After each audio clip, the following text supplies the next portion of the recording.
All right, guys, let's go down the rest of the Sixers' remaining schedule after the All-Star break and see if we can predict accurately which games they will win, which games they will lose, and what seed they will finish at the end of the season right now. Yeah!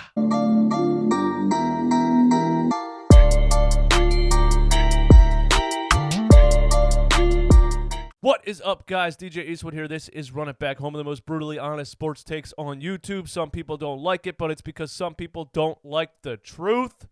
If you can handle the truth, hit the subscribe button right now. I give you free content damn near every day. All I ask from you is that you hit the like button on this video to help me rank in YouTube. So pause the video right now and hit the like button. It's easy. It takes a quick second. Just do me that favor, and let's get right into this video. First of all, a couple things I want to talk about yet before I get to the rest of the Sixers schedule.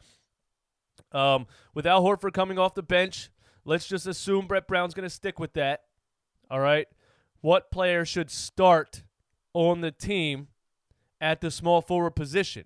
If we assume it's going to be Ben and Josh Richardson in the front court or the back court. Is that the back court? The back court. And then Tobias and Embiid in the front court. There's a small forward position that needs filled. You saw Korkmaz got the start against the Clippers. He was terrible in that game. He was 0 for 6.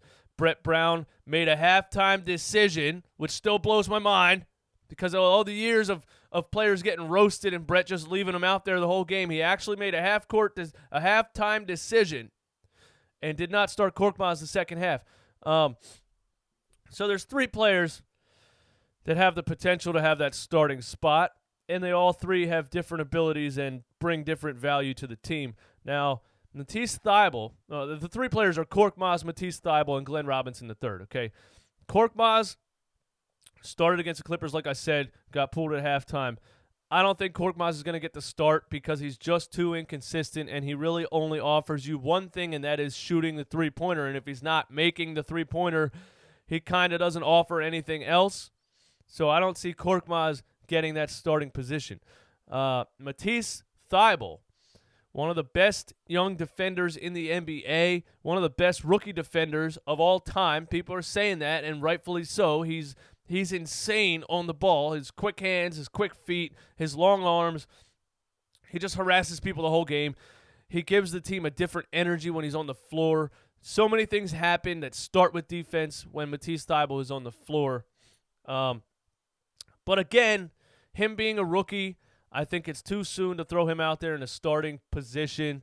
He just gets, he's one of those young dudes that you give too many minutes to, and you're going to start seeing his flaws come out. You're going to start seeing his inexperience come out. So I don't think Matisse Thybulle should be in a starting rotation either. I think Horford off the bench and Matisse off the bench is a perfect combination. And Glenn Robinson III. Glenn Robinson III is my pick to get that starting position. You saw it the second half of that Clippers game. He's in his 6th year in the league. He's experienced. He's a combo wing. He can dribble, shoot. He can drive. He can catch and shoot. He can make things happen. He can break down the defense. He's just that combo style player that this team desperately needs on the roster.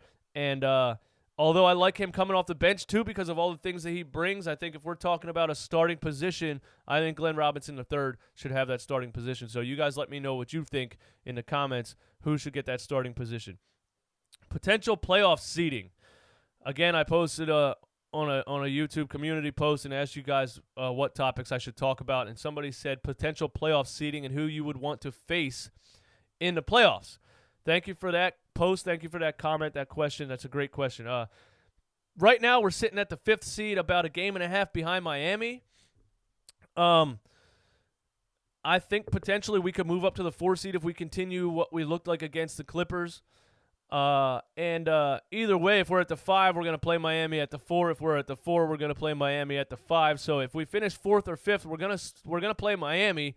It's just whether or not we have home court advantage, depending on the seeding. But personally, I think we can beat Miami in a playoff series. I really think we can. I think our size and our defensive ability will shine once we get to that first round of the playoffs, especially with Al Horford coming off of the bench and not forcing Embiid and Horford to play together. Miami, we blew them out at home. They blew us out at home. Miami's advantage is their shooting, ball-handling guards. I went on my rant back after that game. You guys probably remember that. They just have a lot of shooters and a lot of guys that can catch and shoot and score, but I still stand by the fact that they live and die by the three, and I think playoff time in a 7-game series, you're not going to shoot 40% every night. They're going to have nights where they're not making the three ball, and we are going to win those games, and I think we can beat Miami in a playoff series. I actually prefer Miami in the first round.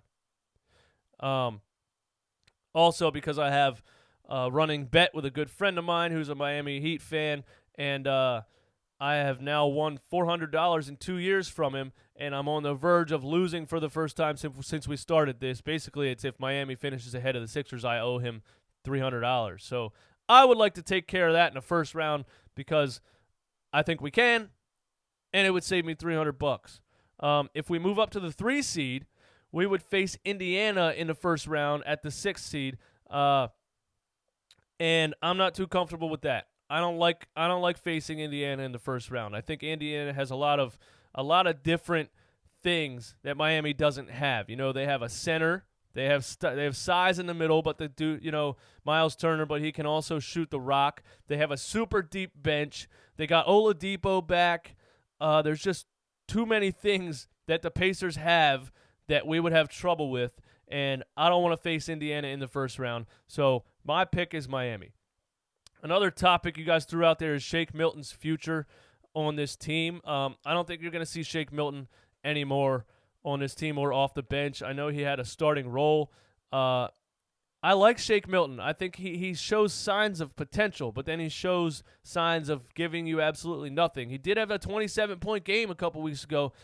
I think Shake Milton's going to be another situation where we don't give the player a chance because we're too busy trying to figure out other players' roles, and he's going to go to another team and get minutes, kind of like a Christian Wood, players like that. So Shake Milton's future in the NBA is bright. He's going to have roles in the NBA. He's going to find a team that gives him minutes, but I don't think it's going to be for the Sixers.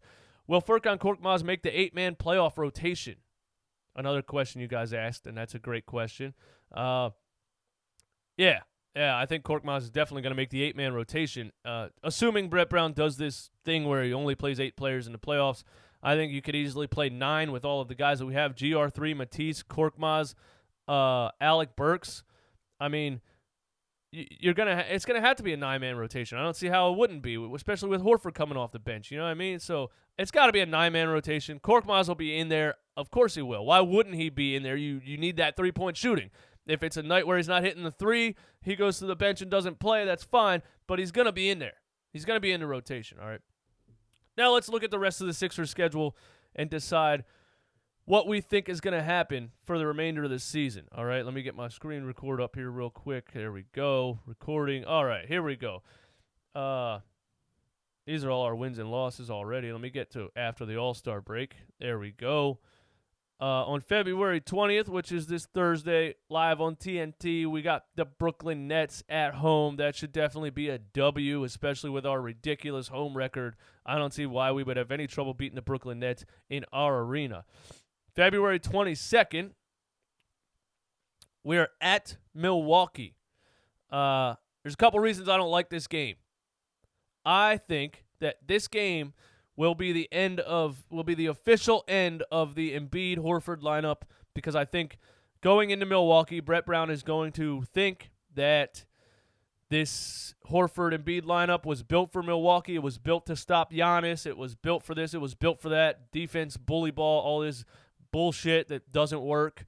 And he's going to try to run that Embiid Horford lineup against Milwaukee, and they're going to get beat convincingly, and that will finally be the end of that lineup. They will finally accept the fact that we need ball movement, we need shooting, we need basketball plays. We can't just have 2 7-footers under the rim and stop everybody. It doesn't work like that, okay?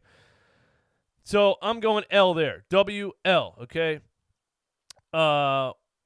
Then we got Atlanta at home. That should be a W. We have Cleveland on the road, and even though we stink ass on the road, we're going to beat the Cavaliers in Cleveland. We're not going to lose that. Then we got the Knicks at home. That's a W. We got the Clippers away. I would say that's a loss just because we beat the Clippers. They're going to want revenge, and it's away in L.A. We might lose both of these right here, Clippers and the Lakers away. But it is what it is. You know, we're not going to win every game the rest of the season. Sacramento, we're going to beat. Golden State, we're going to beat. We're finally going to start to improve this road record because of the lineup change that Brett Brown instilled in this starting lineup. Then we got Detroit at home. That should be a W. We got Indiana at home. That's a toss-up. I haven't really seen much of this team with Oladipo back on the floor. I'm going to say L right there. We're going to beat Toronto at home. We're going to beat Washington at home. Toronto's going to come into our arena. All the Raptors fans that are pissed off at me every time I talk about the Raptors, and I don't think they're elite, you're going to see exactly what I mean in this game. You're going to see exactly what it would look like if Toronto had to play us in the playoffs at home. We're going to destroy the Toronto Raptors on March 18th. Then we play Charlotte away. We're going to win that. We play Atlanta at home. We're going to win that. Minnesota and Chicago away. I'm going to be realistic here and say we lose one of those games. Maybe D'Angelo Russell goes off in Minnesota, goes for like 45 points, and we lose. We're going to beat Chicago away. We're going to take Phoenix at home. Portland, we will beat at home. The Rockets, although I think they are garbage, they might give us a loss right there in our home court. Just because James Harden's going to have a 69-point triple-double like he does every time he plays us. We're going to beat the Wizards in Washington, come back down. Markelle Fultz returns to Philadelphia. That's going to be nice. I like the kid, but we're going to beat them. And we got Milwaukee at home. We're going to take a W there. You're finally going to see that this new lineup with Al Horford coming off the bench will work against Milwaukee. We will take care of them at home. We got San Antonio on the road. I'm going to go W there. I say we finish out the season strong right here. We finish out the season on the road strong. We win. What did I say? We lose to Houston. Then we got Washington, Orlando, Milwaukee, San Antonio, New Orleans, Memphis, and Charlotte. I say we win all of those games. We finish out the season strong. We finish in the 4th seed, and we face Miami in the first round. That's my predictions. Let me know what you guys think in the comments, where you think we will finish, how you think we'll do against these teams the rest of our season, and what team we will face in the first round of the playoffs. My name is DJ Eastwood. This is Run It Back. It's only Saturday. I got to deal with this All-Star weekend stuff for another day tomorrow. Am I going to watch the All-Star game? Nah, probably not. I'll just watch the highlights on House of Highlights or something, I guess. I don't know. I'm not interested in it at all. I'm going to watch the three-point competition. I already told you guys that because I enjoy the three-point competition. That's the only competition this whole weekend that I enjoy. I'm sorry. It is what it is. Thank you guys for watching Run It Back. Hit the subscribe button. If you enjoyed this video, hit the like button to help me rank up on YouTube. My name is DJ Eastwood. I am out. Peace.